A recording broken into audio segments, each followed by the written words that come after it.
welcome back to Sacred Arc, a podcast about life, loss, and the soul in between. I'm Kimberly, intuitive grief guide, death doula, licensed esthetician, and whether I wanted to be or not, a lifelong student of grief. There's a moment many people experience when they begin healing from complicated childhood dynamics. They start to realize something that can feel both empowering and terrifying at the same time. They realize they are allowed to say no. For some people, that realization feels simple. But for others, especially those who grew up in environments where their needs were not protected or where they had to manage the emotions of others, boundaries can feel incredibly difficult. Not because we don't understand them intellectually, but because our nervous systems learned something very different growing up. We learned that keeping the peace was safer than speaking up. We learned that saying no might cause conflict. We learned that other people's comfort sometimes mattered more than our own well-being.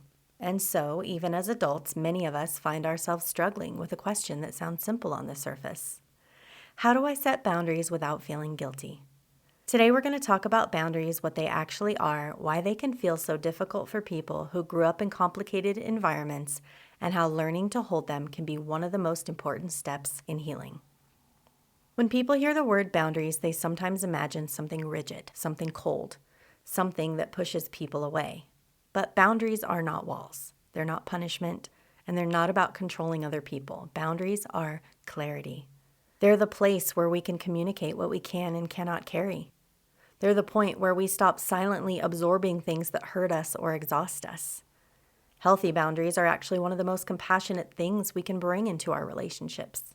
Because without them, relationships often become built on quiet resentment or exhaustion, or on one person constantly overextending themselves to keep everything running smoothly. And that dynamic might work for a while, but over time it usually creates imbalance. One person feels responsible for everything. The other person may not even realize that strain is happening. Boundaries bring honesty back into the relationship, and they allow both people to exist without one person disappearing in order to keep the peace. And this is something that many of us didn't grow up seeing modeled. If you grew up in a family where emotions were unpredictable or where conflict was avoided, or where certain people's needs always came first, boundaries may not have existed in a healthy way. Instead, there may have been unspoken rules about not upsetting people, rules about keeping things calm, rules about being the easy one, the strong one, or the one who doesn't cause problems. So when we start learning about boundaries later in life, it can feel unfamiliar, even uncomfortable. Not because boundaries are wrong, but because they weren't part of the emotional language we were taught growing up. One of the reasons boundaries can feel so difficult is because they don't just happen at the level of words. They happen at the level of the nervous system. If you grew up in an environment where conflict felt dangerous, your body learned to respond to tension very quickly. You might have learned to anticipate moods. You might have learned to smooth things over before they escalated, or you might have learned to stay quiet to avoid triggering someone's anger or disappointment. Those skills were incredibly intelligent adaptations as a child. We've talked about this in so many episodes before. They helped you navigate an environment that may have felt unpredictable or emotionally intense. But the nervous system remembers those adaptations. So when you try to set a boundary later in life, your body might react as if something threatening is about to happen. Even if all you've done is say something simple like, "I can't do that," or "that doesn't work for me." Your body might feel a rush of anxiety. Your thoughts might start racing. You might immediately want to soften what you said, explain yourself, or take the boundary back altogether. And this isn't because you're weak. It's because your nervous system learned that keeping people comfortable was a form of safety. So part of learning boundaries is not just learning new words, it's learning how to tolerate the discomfort that sometimes follows them. For many people, the hardest part of boundaries isn't saying them, it's that guilt that shows up afterward. Because guilt can be incredibly persuasive. It can sound like responsibility. It can sound like empathy, but sometimes it's simply the voice of old conditioning. If you were taught directly or indirectly that your job was to keep other people happy, setting a boundary can feel like you're doing something wrong, even when you're not. You might hear thoughts like, maybe I'm being selfish, maybe I should just do it, maybe it's not that big of a deal. And sometimes guilt shows up because someone else reacts negatively to the boundary, which we'll talk about later. But the truth is, if someone has benefited from your overextending yourself in the past, your boundary might feel unfamiliar to them, and they might question it or push against it, or try to make you feel responsible for their disappointment. And when that happens, guilt can intensify. But guilt is not always a sign that the boundary is wrong. Sometimes it's simply a sign that the pattern is changing. And change is uncomfortable for everyone involved, including us. There's another layer to boundaries that I don't think we talk about enough. And that's what boundaries look like when you're grieving and you don't have the capacity to hold them the way you normally would. When my son was on hospice, everything was heightened.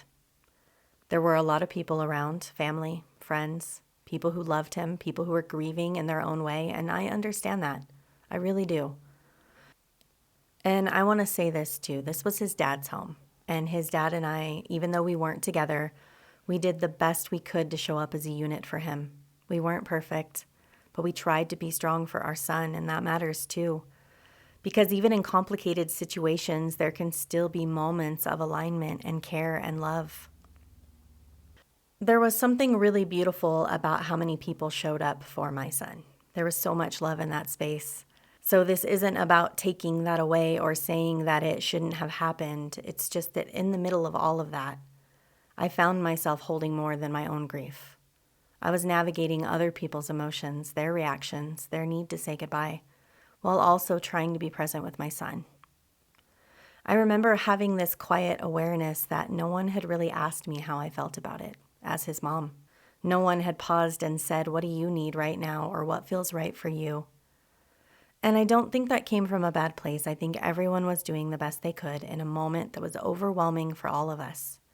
There was still a part of me that felt not fully included in that decision, because I think I would have said, I need less noise, less people, more time with him. Another layer of that was that most of my family wasn't there because of distance or dynamics or just how different our families are. So although I was surrounded by people who loved him, I still felt alone in my experience of being his mom in that moment. That's something I didn't have language for at the time, but looking back, that's where a boundary was needed. Not to keep people out, but to protect what little time I had left with him. And there's another layer to this too. I didn't even know what he would want in that moment, whether he would have wanted that many people there, that much emotion in the room, that much stimulation around him. There was a part of me that felt like I needed to protect that space for him too, because he didn't really have a choice. And when someone you love can't speak for themselves in that way, you start listening differently. You start paying attention to energy, to what feels calm and what feels overwhelming. And even though I didn't have certainty, I had instinct, and I wish I would have trusted that more. There were moments where the room felt full, not just of people, but of emotion, people crying, people talking to him, people trying to say goodbye. And I remember this quiet pull inside of me, this knowing that I just wanted time with my son, that I needed stillness, I needed space. When you're in a moment like that, it's not easy to speak up because you're not just holding your own grief, you're holding everyone else's too. And that's something I think a lot of people experience. We think boundaries are something we should always be able to hold cleanly, but grief changes that. Grief softens your edges in some ways and completely overwhelms you in others. There was a moment closer to the end where I finally did say something, where I said, I don't want anyone else here right now. I just want time with my son. And even that wasn't perfect. There were still tensions. There were still moments where things didn't go exactly the way I wanted. But I remember that moment clearly because even though it came later than I wish it had, I still honored what I needed, and that matters. There were also moments where decisions were being made around his dad and I, like conversations about who should be called when he passed. And I remember thinking, he's still here. This isn't the moment for that, but I didn't say it. And I've thought about that since, not with regret, but with understanding, because I know now boundaries aren't just about knowing what you need. They're about having the capacity to express it. And sometimes in grief, that capacity just isn't there. And that doesn't mean you failed. It means you were human in one of the hardest moments a person can go through. There's another layer to the boundaries that showed up after he passed. And this is something I never expected. Things started moving very quickly. Phone calls, decisions, plans being discussed. And I remember feeling something in my body when I realized that people were already calling places, asking questions, starting to make arrangements without asking permission to do so. And that was something that felt important to me as his mom. This was something I wanted to do for him, not because I needed control, but because it felt like part of how I could still care for him. And this time I did say something. I spoke up. I said I wanted to be the one to handle that, and I remember that moment because it felt different. Not perfect, not polished, but clear. And I think it's important to say because boundaries don't always come out in a calm, perfectly articulated way, especially in grief. Sometimes they come out a little shaky. Sometimes they come out after the moment has already started moving, but they still count.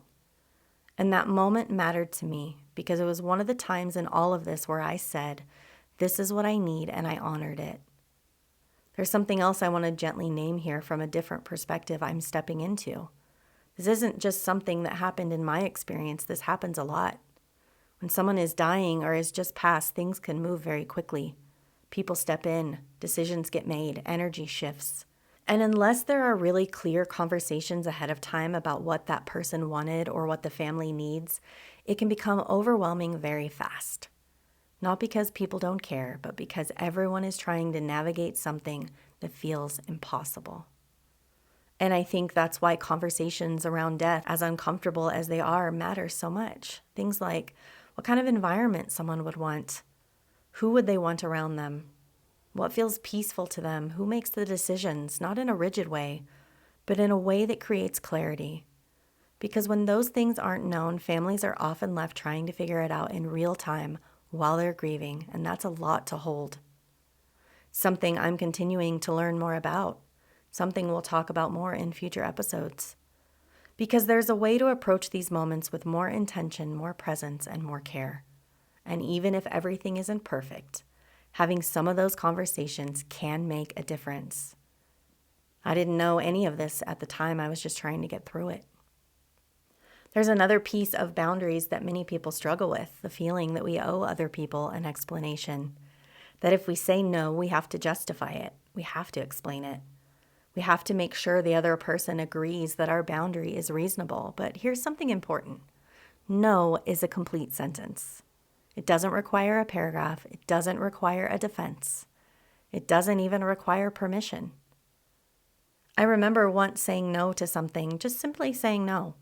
And the response I got was that it was rude not to explain myself. That even though I was grieving, that didn't excuse my bad behavior. That if you say no to someone, you owe them a reason. And I remember sitting with that for a moment and realizing something. What that person really wanted was not an explanation. They wanted negotiation. They wanted the opportunity to challenge the boundary, to question it, to push it until it changed. And when you've spent years feeling like you need to justify yourself, that kind of pressure can be incredibly effective. It can make you feel like you've done something wrong just for protecting your time or energy. But boundaries don't require approval. They require clarity. That doesn't mean we communicate them harshly or disrespectfully. It simply means we allow ourselves to say no without feeling like we have to defend our right to do so. Sometimes the most respectful boundary is also the simplest one in just saying no. There's something else that often happens when people begin setting boundaries. We mentioned this earlier. Not everyone likes them. And that can be incredibly uncomfortable, especially if you've spent years being the accommodating one. The person who says yes even when you're exhausted. Because when that pattern changes, other people feel it. Some people will respect your boundaries. Healthy people may ask questions, but they will ultimately respect the limit you're setting. But other people may push against them. They may try to make you feel guilty, or they may act like you've suddenly become difficult. When that happens, it can feel confusing. You may start to wonder if you're being unfair or overreacting, or if you should just go back to the way things were before. But sometimes when people react strongly to a boundary, it's not because the boundary is wrong. It's because the boundary changes a dynamic that previously worked in their favor. And that can be hard for people, especially if they were used to having access to your time, your energy, or your emotional labor without limits. Learning to hold boundaries sometimes means tolerating other people's discomfort, and that can feel very familiar if you were raised to believe your job was to keep everyone else comfortable. But protecting your well-being is not cruelty, it's responsibility. Another misunderstanding about boundaries that's important to talk about is they are not a license to treat people poorly. They are not an excuse for cruelty. They are not a way to justify hurting someone. Sometimes people will say something harsh or harmful and call it a boundary. But a boundary isn't something we use to control another person's behavior. Something we use to communicate what we will or will not participate in. There's a difference between saying, I'm not comfortable continuing this conversation if I'm being yelled at, and saying something intentionally hurtful and then calling it a boundary. One is about protecting yourself and the other is about harming someone else and trying to justify it. I've experienced that distinction personally. In a past relationship, there were times when hurtful things were said or done and then framed as boundaries, but they weren't boundaries. They were ways of avoiding accountability. And that's something I think is important to name. Healthy boundaries protect relationships. Weaponized boundaries damage them. And learning to recognize that difference is part of the healing process, too. If there's anything I hope this episode leaves you with, it's the understanding that boundaries don't begin in adulthood. They're shaped much earlier, in the environments we grew up in and what was safe to say and what wasn't. In the roles we learned to take on, the things we carried, the things we adapted to just to stay connected. For a lot of us, those patterns don't just disappear, they follow us into our relationships, into our decisions, and even into the most important moments of our lives, including grief. Because grief just doesn't bring loss to the surface, it brings patterns to the surface. The part of you that learned to stay quiet, the part of you that learned to hold everything together, the part of you that learned to make space for everyone else, even when you needed space too. Boundaries aren't something we either get right or wrong. They're something we learn, sometimes slowly, sometimes through reflection, and sometimes in the middle of moments we never expected to face. If you're listening to this and recognizing yourself in any part of it, in the patterns, in the silence, in the moments where you wish you would have spoken up, I want you to know this: you are not behind. You are learning something new that maybe no one ever taught you before, and that matters. And your voice, even if it feels quiet, even if it feels late, it still matters. Because boundaries aren't about pushing people away. They're about protecting what's meaningful, your space, your experience, your way of loving. Before we close, I want to invite you to take a breath here. In through your nose and slowly out through your mouth.